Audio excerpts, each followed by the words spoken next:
അധികാരികളുടെ വാക്ക് കേൾക്കാത്ത, അവരെ അനുസരിക്കാത്ത ഒരു വൈദികനുണ്ടായിരുന്നു. അദ്ദേഹം എപ്പോഴും അധികാരികളെ കുറ്റപ്പെടുത്തിക്കൊണ്ട് അവരെ വിമർശിച്ചുകൊണ്ട് തന്നെ ഇരുന്നു. അങ്ങനെയിരിക്കെ ഒരു ദിവസം ഈ വൈദികൻ്റെ അരികിൽ ഒരു കുട്ടിയുമായിട്ട് അവൻ്റെ മാതാപിതാക്കൾ എത്തുകയാണ്. ആ മാതാപിതാക്കൾ പറഞ്ഞു, ഇവൻ ഞങ്ങൾ പറയുന്ന ഒന്നും കേൾക്കുന്നില്ല, ഞങ്ങളോട് എപ്പോഴും ഇവൻ അനുസരണക്കേട് കാണിക്കുകയാണ്.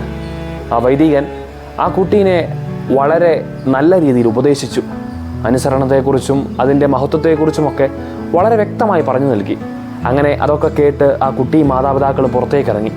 അപ്പോൾ ആ കുട്ടി തൻ്റെ മാതാപിതാക്കളോട് പറഞ്ഞു, ആ വൈദികൻ പറഞ്ഞ വാക്കുകളിൽ എനിക്ക് യാതൊരു വിശ്വസ്തതയും തോന്നുന്നില്ല, വെറും പൊള്ളയായ വാക്കുകൾ. അതെ, പലപ്പോഴും നമ്മൾ ചെയ്യാത്ത കാര്യങ്ങൾ, നമ്മൾ ചെയ്യാത്ത പ്രവൃത്തികൾ മറ്റൊരു വ്യക്തിയെ കൊണ്ട് ചെയ്യിപ്പിക്കാനായിട്ട് നമ്മൾ പരിശ്രമിക്കുമ്പോൾ നമ്മൾ പരാജയപ്പെട്ടു പോകുന്നുണ്ടെങ്കിൽ അത് അവരുടെ കുഴപ്പമല്ല, നമ്മുടെ കുഴപ്പമാണ്. നമ്മൾ അനുഭവിക്കാത്ത, നമ്മൾ ചെയ്യാത്ത കാര്യങ്ങൾ മറ്റൊരു വ്യക്തിയുടെ മേൽ അടിച്ചേൽപ്പിക്കാൻ ശ്രമിക്കുമ്പോൾ പല ബന്ധങ്ങളും പല സൗഹൃദ വലയങ്ങളും തകർന്നു പോവുകയാണ്.